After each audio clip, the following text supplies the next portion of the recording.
উনি ভোট শেষ হওয়া পর্যন্ত বাড়ির বাইরে যেতে পারবেন না।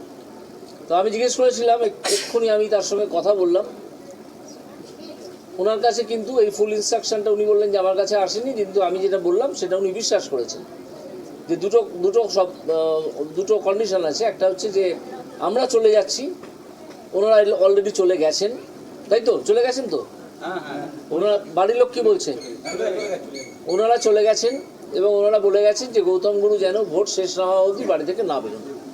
তো আমিও সেটা ওনার পরিবারের লোকজনদের বলে দিচ্ছি যে গৌতম গুরু যেন ভোট শেষ না হওয়া অবধি বাড়ি থেকে না বেরোন। তিনি কোথায় আছেন আমি জানি না, যদিও আমি ওনাকে জানিয়েছি, পুলিশ অফিসারকে জানিয়েছি যে গৌতম গুরু কিন্তু বাড়িতে নেই। গৌতম গুরু আমার সঙ্গে ফোনে একটু আগে কথা হয়েছে, ঠিক আছে? এইবার আমি দ্বিতীয় পর্বে আসি। এটা এই যে ঊর্ধ্বতন কর্তৃপক্ষের আদেশ,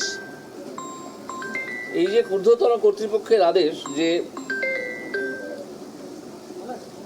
বাড়ির সামনে পুলিশ থাকবে, একটা মানুষকে বা একটা পরিবারকে টেরোরাইজ করা হবে, সন্ত্রস্ত করা হবে পুলিশ পাঠিয়ে, এটা একটা অত্যাচারের নিদর্শন, পুলিশি অত্যাচারের নিদর্শন। এর বিরুদ্ধে নিশ্চয়ই আমরা উপযুক্ত আদালতে মুভ করব।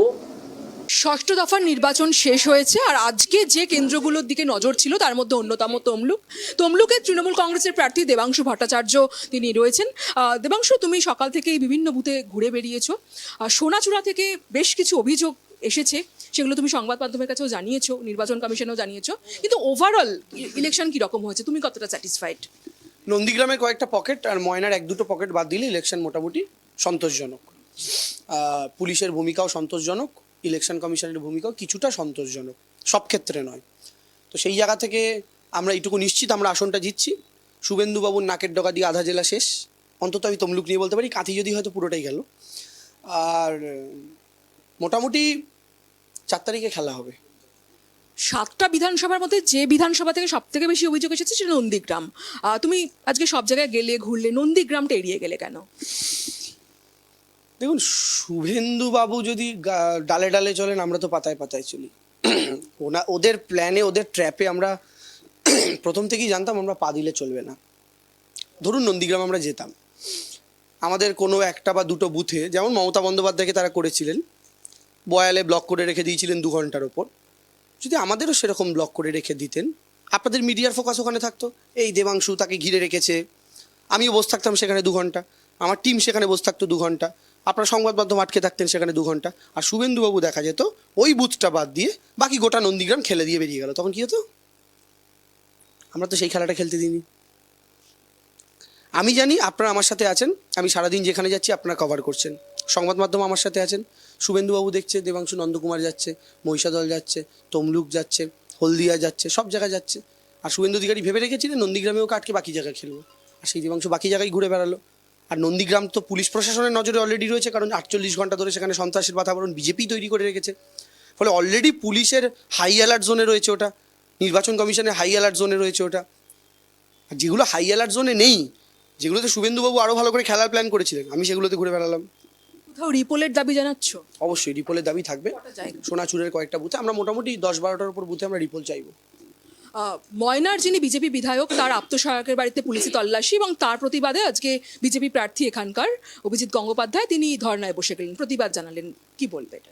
এমপি ক্যান্ডিডেট ধর্নায় বসছে, এমএলএর পিএর বাড়িতে রেড হয়েছে তার জন্য। আপনি জীবনে শুনেছেন এই জিনিস? এমএলএর বাড়িতেও নয়, এমএলএর পিএর বাড়িতে। এরপর এমএলএর গাড়ি যিনি চালান তার বাড়িতে রেড হলে অভিজিৎ গাঙ্গুলি গিয়ে বসে থাকতেন।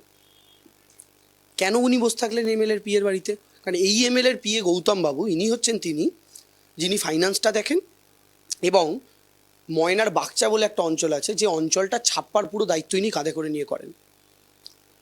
ফলে স্বাভাবিকভাবেই অভিজিৎ গঙ্গোপাধ্যায় বুঝে গেছেন, হায় রে আমার গৌতমের কী হলো রে, হায় রে আমার গুরুর কী হলো। তো সেই জায়গা থেকে দাঁড়িয়ে গুরুকে বাঁচানোর জন্য তিনি ওখানে গিয়ে বসেছিলেন। সারাদিন ভেবেছিলেন গুরু যদি মুক্তি না পায় আমার বাচ্চা থেকে ছাপ্পা হবে না, আর বাচ্চা থেকে যদি ছাপ্পা না হয়, নন্দীগ্রামে ছাপ্পা হচ্ছে না, সিটটাও তাহলে বেরোবে না। আলটিমেটলি তাই হলো। খেলা হবে স্লোগানের স্রষ্টা তুমি, আজকের খেলায় কি দেবাংশু জিতছে? একদম তৃণমূল কংগ্রেস জিতছে। টিম তৃণমূল জিতছে, মমতা বন্দ্যোপাধ্যায় জিতছে, অভিষেক বন্দ্যোপাধ্যায় জিতছে, বাংলার মানুষ, তমলুকের মানুষ জিতছে। কনফিডেন্ট। বিচারপতি বিচার তোমার করবে যারা আজ জেগেছে এই জনতা। ওই বিখ্যাত গানটার লাইনটা আরেকবার রিপিট করে দিলাম। তমলুকে জেতার ব্যাপারে 100% আত্মবিশ্বাসী দেবাংশু, এবং তিনি জানিয়ে দিলেন যে এই যে লোকসভা কেন্দ্রের যে 7টা বিধানসভা থেকে কিন্তু তিনি লিড দেবেন। ক্যামেরায় বরুণ ভান্ডারীর সঙ্গে দেবযানী সরকার, ট্রাইব টিভি বাংলা, তমলুক।